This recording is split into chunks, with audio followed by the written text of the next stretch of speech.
Hey everybody, welcome back to CirdecSongs for another CirdecSongs interview. This is going to be a fun one today, I guarantee you. But before we get started, would you do me a favor, please like, subscribe, and comment, because the dreaded YouTube algorithm needs to know that I exist. And they really need to know I exist today because I have a great guest with me.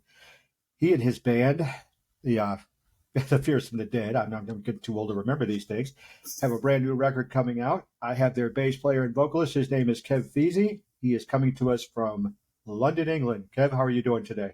I'm doing very well, thank you very much. How are you?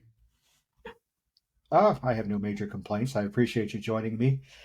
It's good to be able to talk to musicians again, as we're kind of on the, let's call it, the other side of COVID. And I know that a lot of bands are scrambling to catch up. How are things going with you guys right now?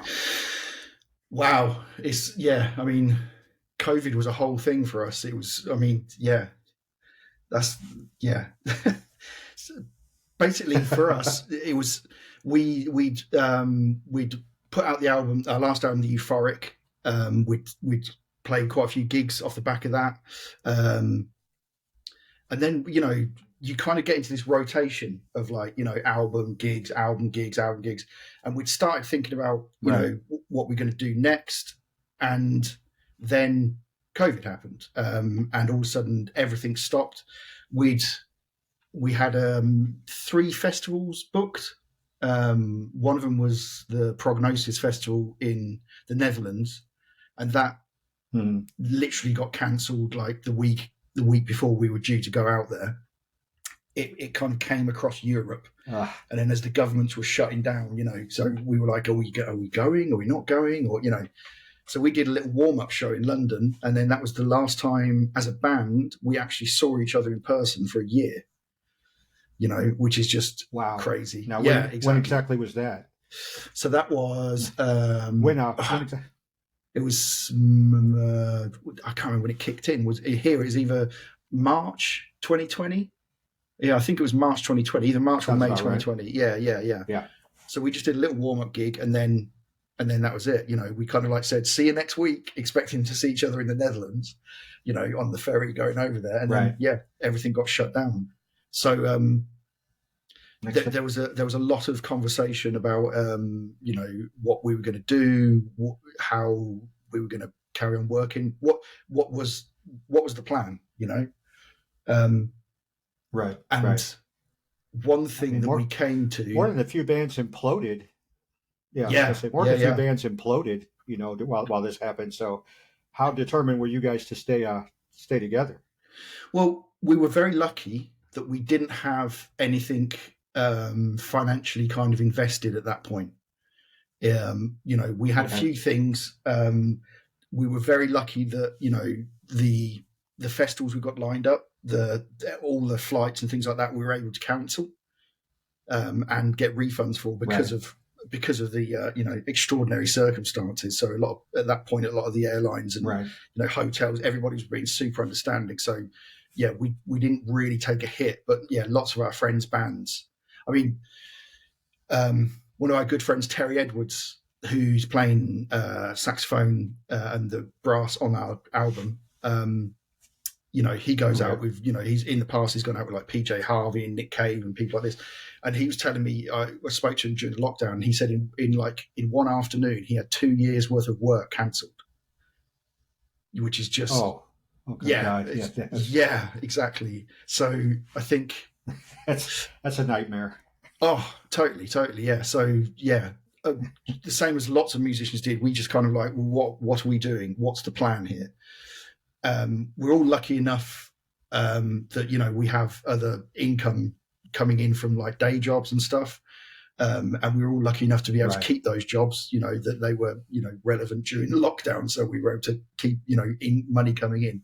So we decided like, okay, well, let's see this as an opportunity, because as I was saying, a lot of bands, you get into that album gig, and the actual writing process can be very, very bitty and very fast, because you're like, oh, we've got to do these gigs, but we also need to do this. And so are you rehearsing? Are you writing? And what are you doing? Whereas with this, there was nothing else to do.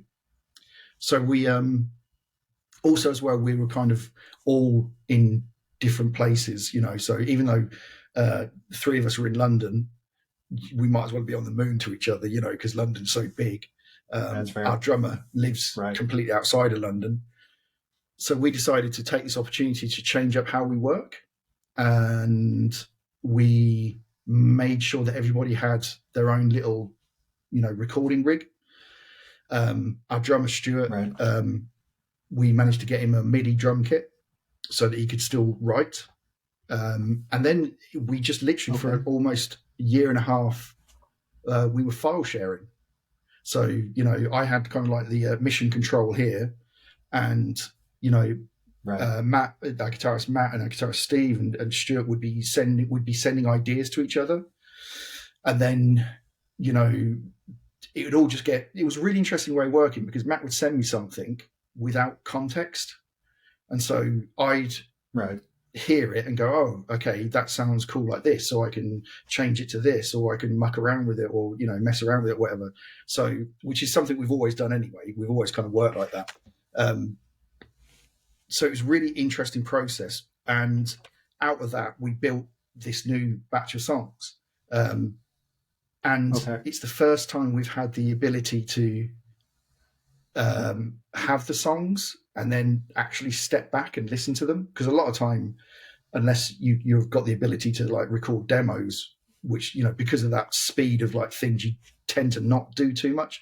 You're in a rehearsal room, you're writing stuff, it's loud, it all sounds good, great, cool, go in the studio, and you don't get to do that finesse. So I'd say for us, it was actually, it was a completely different way of working.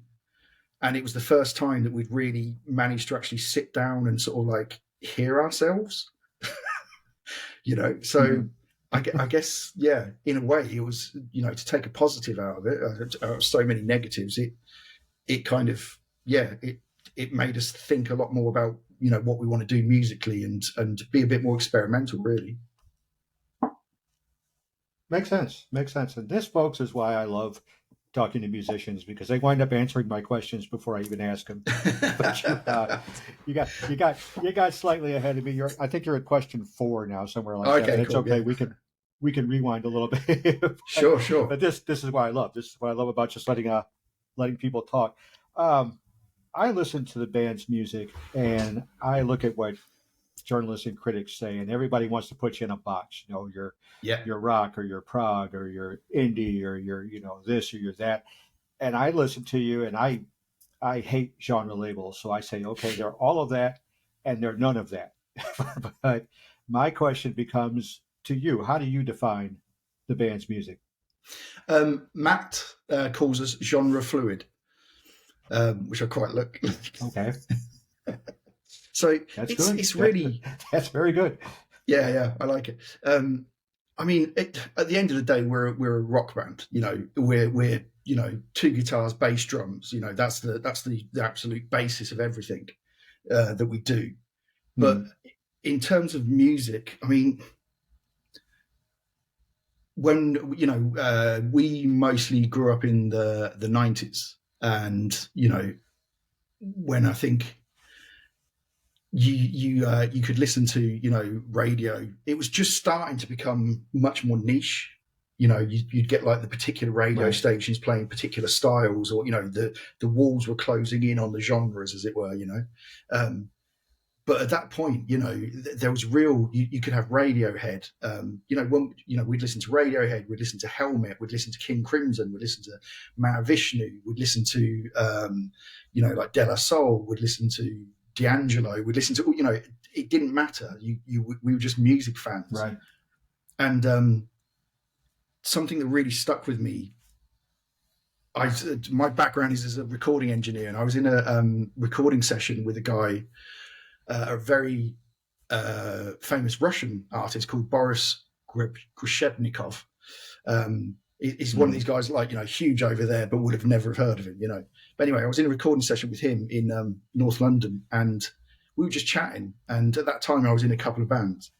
This is like in the 2000s. And he said to me, are you in bands? And I said, I'm in a couple of bands. And he said, oh, why? And I said, well, because one band kind of does this and one band kind of does this. And he looked at me genuinely perplexed. And he said, well, why don't you just be in one band and do whatever you want in that band? And I was like, yeah, why? So we kind of that kind of makes sense. which absolutely, yeah. I mean, the important thing for us is it's just things that when we play that we go, yeah, that's cool, that's it. That is literally it. That's the one thing. We are very egoless as a band. I know all bands say this, but there is no, people don't, we don't have arguments because somebody wants their riffing, or it's like, well, he got the chorus, so I want to have the there's none of that at all. It's very egalitarian about how things go, and that is it. It's just like, do we feel it? Does it sound good? Then it goes in. So it is interesting that how people feel necessary to sort of say you are this or you are that, right. And that's one thing actually that we come up against quite a lot, especially when marketing, because algorithms don't like variance. They don't like, unless it's something. Let's take Faith No More, a band that are kind of genre-wise really all over the place, but they have the context of a history, right. So people kind of understand what they are. But sometimes, because we'll put out one single, as we've done with our 4 singles now from this new album, we'll put out one and people go, yes, that's a metal track. And then you'll put out the next one, they'll go, that sounds like 80s pop. And then, and it kind of confuses that's the algorithm. Yeah, exactly. Yeah, what's that? But so I mean, we very often have discussions, and it's like we're lucky enough that we don't have to, like, we're not trying to make money off this. We're trying to keep going. So the only reason that we're so grateful that people buy our albums is that it allows us to keep going without going bankrupt. And that's a wonderful thing. Right. And at the end of the day, it doesn't matter what we do. We're lucky that we're not virtuosos. So it means that anything we do will always sound like us, because we're just not good enough to be able to sound like anybody else. Fair. So, it's the same thing. The Sex Pistols, the band, the Sex Pistols, they were trying to sound like the Faces and David Bowie. They just weren't good enough. Sure. So, we're looking at it from that point of view. That's a good way to go. And once again, you kind of led into to another one of my questions. You guys have been working together for a while, and you started one place, and there's really no stop in terms of development. It's just kind of where you are. So how would you define the changes with your band between the time you started and now? I think one thing you have to understand with the Fears and the Dead is that the band itself has been together, was it 11 years now? But as people, we've actually known each other since we were like 14 years old, all of us. We all grew up in the same scene in our hometown. It was one of these places where it's a very small town, but it had about 50 bands, everybody was in a band. Right. And it was then that we kind of developed this language of like, how we talk to each other and how we understand, describing music to each other. So we have a very quick shorthand. I can say to Stuart, the drummer, I don't know. I can say to him, like, can you do something a bit Jane's Addiction on that? And he'll know exactly what I mean. Okay. It doesn't mean like, go and rip off a Jane's Addiction. Like, he knows what that means. You know what I mean? So we've got all these references. That kind of feel. Yeah, exactly. So a lot of time when we're writing stuff, somebody will just bring something in, literally just something it's very rarely that somebody brings in something finished. Most of the time somebody will come in with an idea, a chord sequence, a riff. Sometimes it's actually, without sounding too pretentious, sometimes it's a concept. I'd really like to do something that does this, sure. And then we just go. And then, because we have this way of talking to each other, it's like, that sound cool. You do like a DJ Shadow drum beat under that, and that would sound cool, and it's just all these ideas that kind of bounce around really quickly, Right. And even when we're doing the file sharing thing, very, very similar, very like, it was interesting because sending files around without context. So I'd send a song to Stuart with like a very rough kind of drum track on it or something, and then it'd come back with something that I would never have thought of because he was hearing it differently. Right. And that's wonderful. So that's one of the coolest things about being in a band. yeah, totally. So I guess if you looked at our discography, it might seem a bit swervy, but to us it seems very linear. I guess is the only way I could describe Right. it. It's just, you know, it's that thing of like we've never said we're this type of band. You know, this is what we do, and we have to keep doing that. You know, Right. just very simple. Like the first time we did the Morecambe album, Matt was really into clean guitars. At that point, he was just like, I'm a bit bored of distorted guitars, so I just want to do as much clean guitar stuff as I can, and that's what I'm into. But then, like the next album came along, and it was like, I'm into like a really weird, you know, crushed King Crimson chords now. So that's what we do that time. You know, it's like it's just, you know, it is right. So yeah, there's no ideology. We're not sitting down and going, right, what are we going to do for the next one? It's just like, just go. You know, and there you go. Off you go. Which is a good thing, I think, artistically, but it's a nightmare for marketing.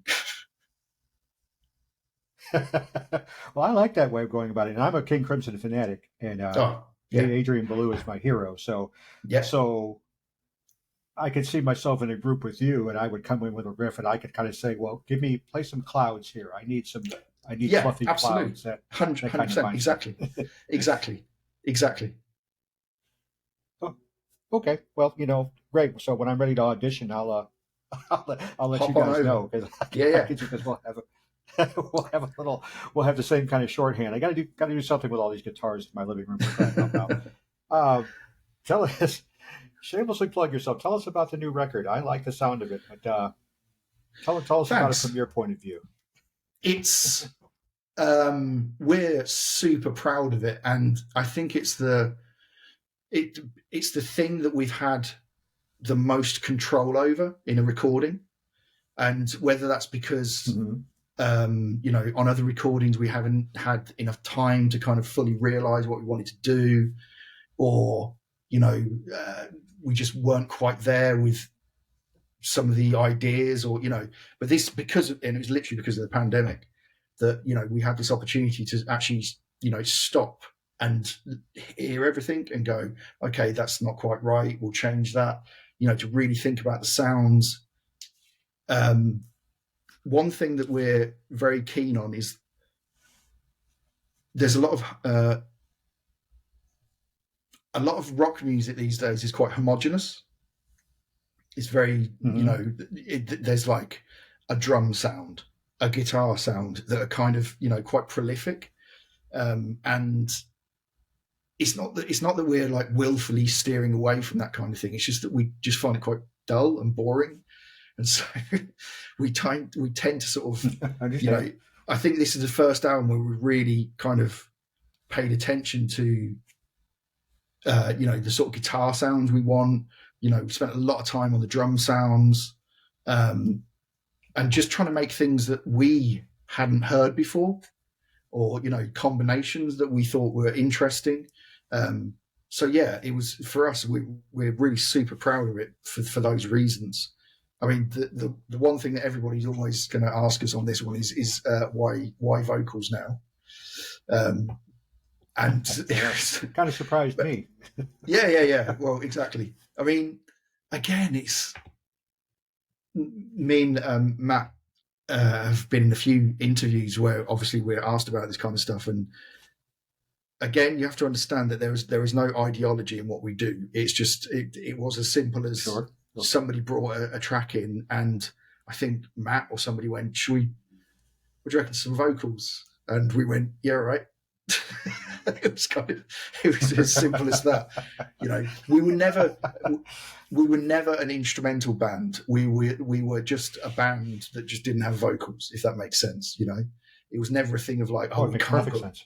Yeah, it's not, you know, it was never, we can't put them on, or we, you know, because this is what we do, or, you know, it was never that at all.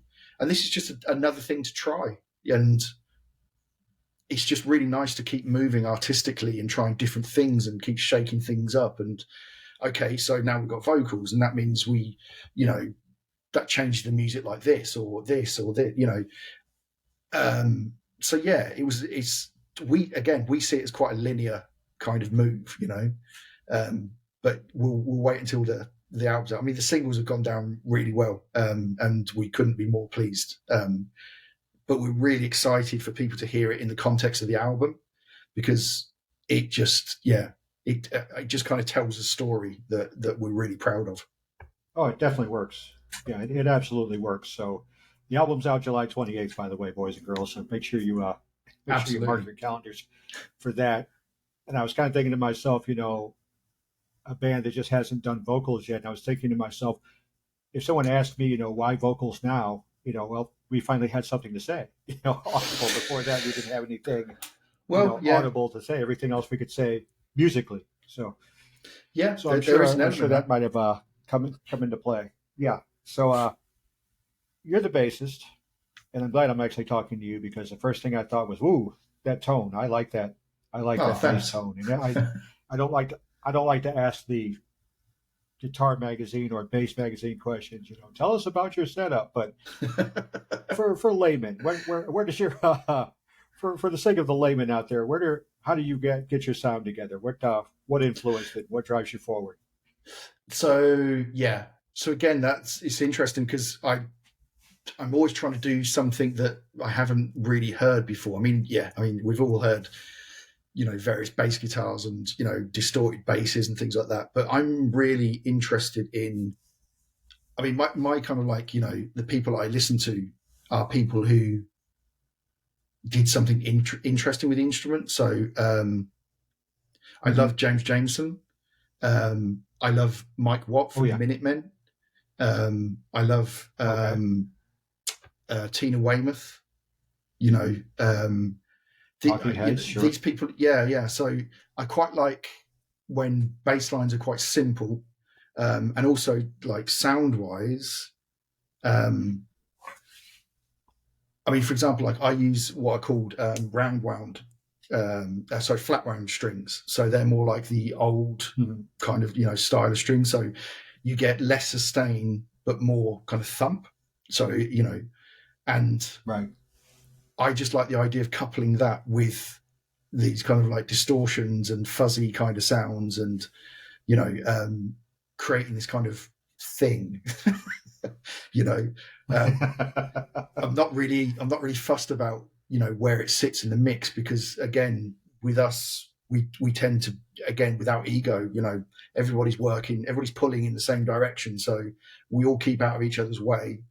There's never any kind of like, oh, you're doing this or you're doing that. So it's it's it's the sound that kind of fits the song. So for example, like on the track Photogenic Love, I could have, I just wanted it to sound that kind of like slightly synthy kind of bass sound, where it's a distorted bass, but it's got that smoother top end to it, so it's less aggressive and just got this kind Right. of more moogie kind of synth sound to it, which I really like. So yeah, I just I love pedals as well. We all love guitar pedals. We have way too many pedals. So Oh yeah, yeah. we we spend a There's no lot of such thing time. as way too many pedals. Oh yeah, exactly. Yeah, but generally, yeah, it's the flat wounds, with distortion, kind of piled on top of it, and away we go. Normally fuzz, but yeah. That's cool. Very cool. It's easy to just say, and I've got an idea about your contributions. It's easy from the outside to say, well, he brings guitar, he brings bass, he brings drums, but there's more to it when you're in a band. What to your mind does each member of the group bring to the whole that makes your sound what it is? That's an interesting question. So Matt never stops writing. Matt is, just continuously writing, and we've got like WhatsApp groups just full of voice messages of Matt at like 5:30 in the morning playing a riff into his phone, So we just have these libraries, I've got it. I've walls of got it. riffs. Yeah, yeah, exactly. Yeah. So just constantly bringing in, ideas and riffs, and also as well, the way Matt's kind of mind works, it will always go somewhere else than where you think it's going to go.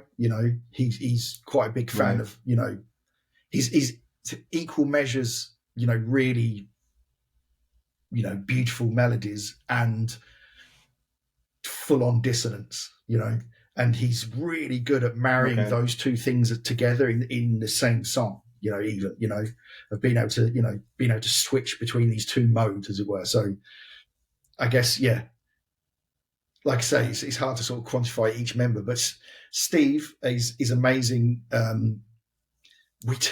We often refer to Steve as sort of like the the magic dust on top of things. So you think it's done, and then you send it to Steve, or Steve comes in, and Steve will do something you've never ever thought of. That's all of a sudden it sounds like us. Right. It's kind of like he's quite good at that. It's that thing that kind of finishes it off. Right. Stuart is just absolute energy and force, and just it's like a bomb going off behind you. So that kind of, it's just always really exciting to play with Stuart. The ideas he brings in, and just that energy. He's, well, as most of us did, he started off playing in hardcore punk bands and things like that, and he's still got that kind of energy there, that intent. So right, he can be very forceful, and it's funny actually, because we've done so many gigs where people afterwards have just been like, your drummer, he's not the most technical guy in the world, he's not there doing crazy jazz fills or anything like that, but just to see somebody committed to the cause and just really powering us through, it's something to behold. So it's just that combination of us all, kind of what we all bring in, and then, like I say, there's just those little finishing things that all of a sudden it just always sounds like us. Nice. I like the way that everything kind of comes together. Somebody's got you've got the idea, man. You've got the, shall we say, the filling that brings everything together. And now you've got the binder on top of it that just makes it all makes it all a fierce in the dead pie, as it were. Exactly. Yeah. I like that a lot. Let's talk about the road, because there's a world out there where we still think, okay, a band just put out an album, and I can't wait to see you guys when you come out on tour. And we talked before. It's not uncommon for me to talk to bands from Europe and from Asia, from Australia, and I ask, well, are you going to get to the States? And the answer is a quick no, because touring is so expensive. And I was hoping you could walk some of the, shall we say, the novices through the brutalities that come with touring. Say to come from London to Chicago, where I live. How difficult is that? How big of an undertaking is that? Well, I mean, the main thing now is visas. So getting the right to work. So you've got a choice. You could quite, as many people do, try chance your arm, turn up at the airport, without instruments or anything, hire everything when you get there, and just hope you don't get caught. But obviously that's not a particularly great option, because if you do get caught, then I think it's like a 10-year ban or something like that, and so many people, that's not very helpful. No, not really. And I know some people, I've heard stories of, people being stopped with like plectrums in their pockets. It's like, wow. You're in a band or something like that, this kind of stuff. So there's that way, which I do not recommend. But like I said, the other way is to try and get a visa, a work visa. So first of all, you need somebody to sponsor your work visa, which is normally a festival or some promoter or somebody. Recently, the cost of visas has just gone up even more. So now it can cost, just for the paperwork and everything, it can cost in the thousands.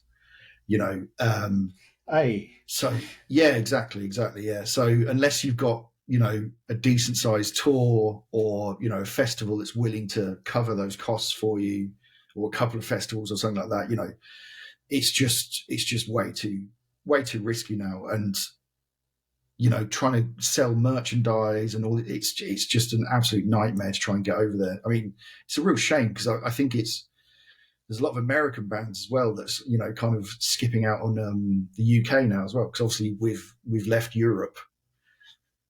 because of Brexit. So Right. we have issues now even going into Europe. So before, yeah, exactly. Before we could just go into Europe, play a gig, absolutely fine, no problem, take merch with us, all fine. Now we have to have carnets, like official paperwork, to say that the tax has been paid on any merchandise or anything we're bringing through. And we have to have those for every border we cross. So, for example, if we were going to go and play, yeah, exactly. So when we eventually got to the Netherlands to play the Prognosis Festival, we had a choice. We could either we could fly in, we could drive in, which would mean going through France.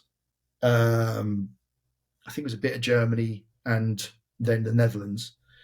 But again, we'd have to pass through all the borders. So every border you can get stopped, every border you can get checked, all the rest of it.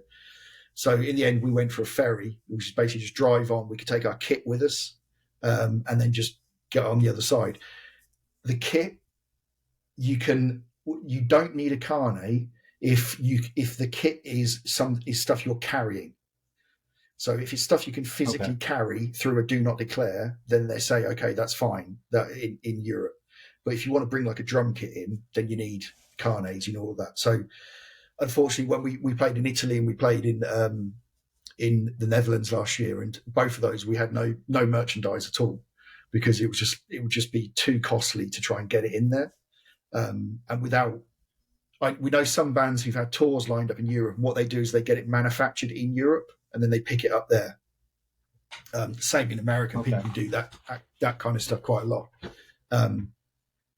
You can hire equipment when you get there, all this kind of stuff. But it's just this thing now of just this free flow of kind of, musicians or whatever. It's really, now you have to really think about stuff. So, there's a couple of festivals we've done in Europe where we've taken a loss, and which is fine if to a point, but we can't do it that often, Right.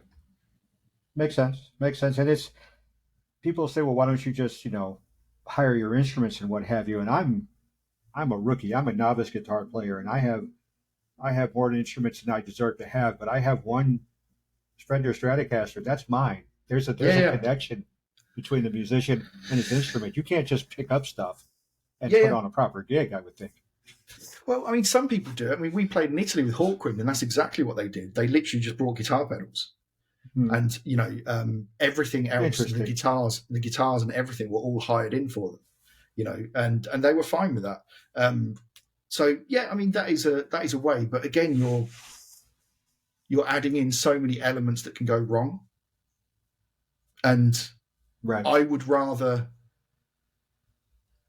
I don't know, if you're going to travel or like that, I think that we always think of like the audience. There's somebody paying, or or whatever it is, to come and see you, and we want to kind of do the best show we can, and the more of these elements that add in, then all of a sudden it becomes a bit of an expensive folly,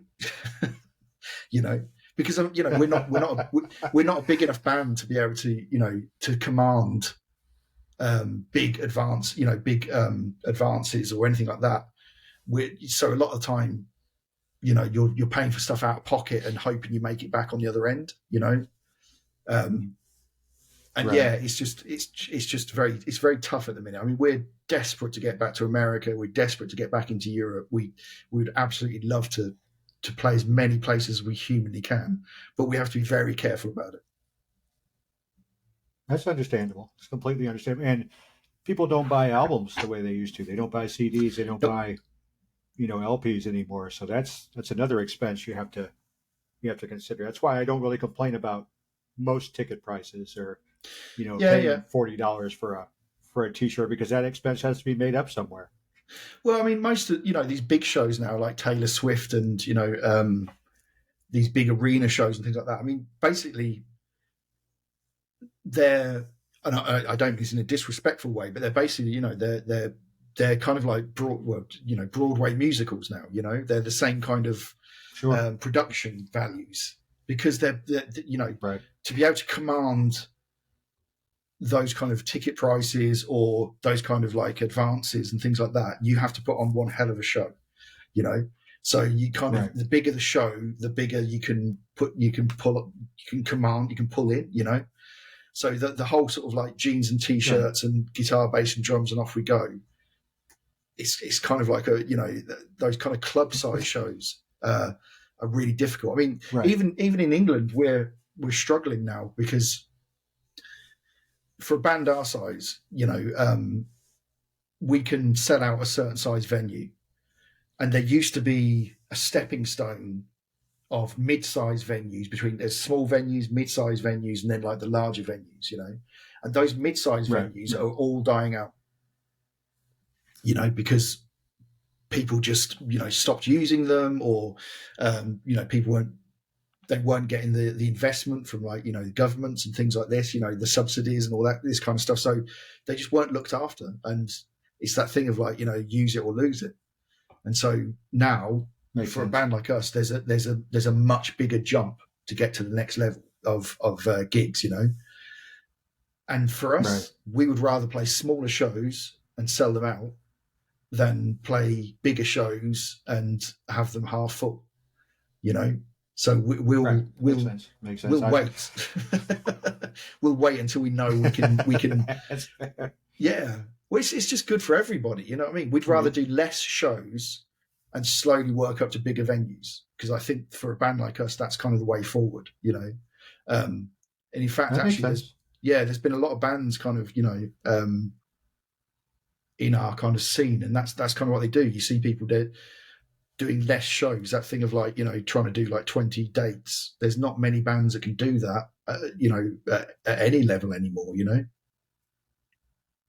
Makes sense. And I'm one of those people, I detest big venues. It was all I could do to buy a ticket to see Peter Gabriel, and I love Peter Gabriel, but I'm seeing him in a hockey arena, and that doesn't make me happy. But if it's, for the sake of argument, let's just say 700 people or less, that's the happier I am. So even I forget sometimes when I'm watching a band like yours or Caspian or, This Will Destroy You or somebody like that, I forget about production value because I'm just used to seeing the band on the stage.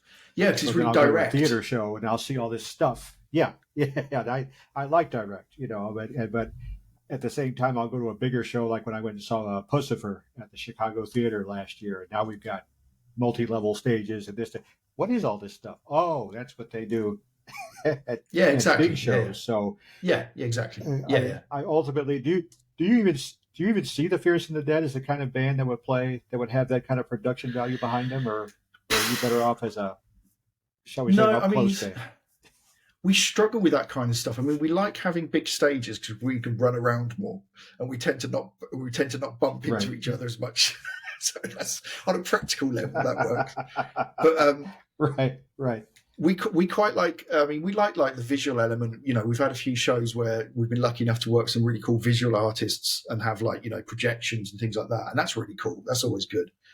But in terms of like runways and all that kind of stuff, it's not where we're from. I can't. Like I say, at that point, you're putting on a musical.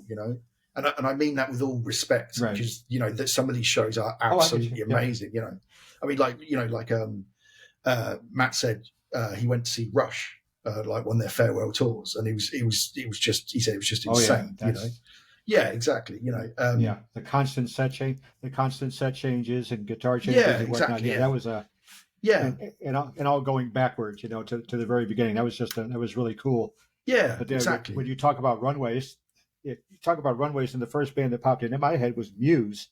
When I saw them playing. Yeah, exactly. I mean, they're kind of at the forefront of. Yeah, I mean, I saw them playing at Wembley, the show that they played at Wembley and recorded. And to me, as a King Crimson fan, and also as a fan of that show, that's the difference between a performance and a show. Yeah, so because bands like Crimson are just kind of, we're going to stay in here and play our instruments, whereas these guys are putting on a show, and that's got to be So I have to wonder if bands like yours even think about that kind of thing. Well, we're still. I mean, we've never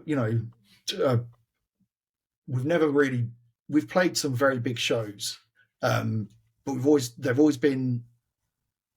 there's the audience there, even when we played on, Right. you know, some quite big festivals. And but you know, you've got like the press pit and all this kind of stuff. But we tended to, you know, be on during the day so we could still see the audience. And we just Right. at this point in time, we need the audience to. That's kind of how we work. That's how we started. That's how we've always played, right. you know.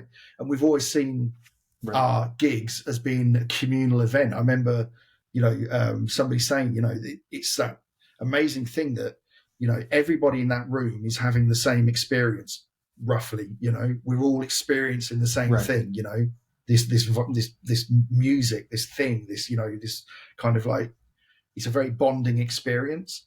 And you know, obviously in small venues, that's what makes a gig special. absolutely, yeah, absolutely. But I think when you get to this kind of arena level, then there's a certain element of autopilot. You're doing your Right. thing, and the audience is there doing their thing. You know, I mean, I'd love to have a go to see what it's like. You know, I'm sure. You know, I'm sure it's great. You know, and I've got friends I gotta think that. sorry, I've got friends who playing, you know, very large bands, and you know, but none that do that whole kind of production value thing where, you know, they've got neon dragons coming out or anything like that. Right. And there's got to be a level of expectation that comes. The bigger the venue, the more you're almost required to play certain tunes. Yeah. And I can't imagine that. I can only think that gets old after a while. Yeah, absolutely. I mean, there's a few songs that we're retiring finally. Wow. But it's just that thing of, you kind of, you tailor it to what's there in front of you, you know. So we're always aware, like, if we're playing to like a new audience, or, you know, or what type of audience it is, we're lucky enough that because we are genre fluid, that we have, you know, these different things that we can kind of pick and choose from, you know. And we're always mindful at the end of the day, you know, we want everybody to have a good time. We're not there to be confrontational. You know, we want you to have fun. We want you to join in. We want you to be, you know, we're trying to all make everybody feel happy and good, and, you know, all this kind of stuff. So we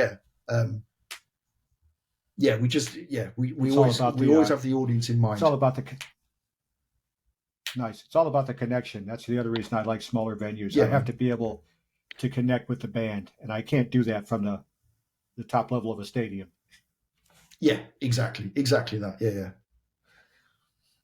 Excellent. We're almost done here. What haven't you done as a group that you'd like to do in the immediate future, or in the future period? Well, I mean, the one thing we really want to do is, you know, get to play more shows in more parts of the world. We love doing that. We love going and playing in different places and meeting new people, and, you know, obviously we play gigs here in England, and that's amazing. And we're so lucky that we've got an amazing, you know, kind of fan base that, you know, that are just awesome. But we just want to keep playing. We just want to keep going out and meeting more people. And that thing of going to a different country and meeting different people and all that is just absolutely awesome. In terms of the music, I mean, we've already started writing the next album. And nice. It's I think it's going to be, I think we found a nice kind of like a way through, you know.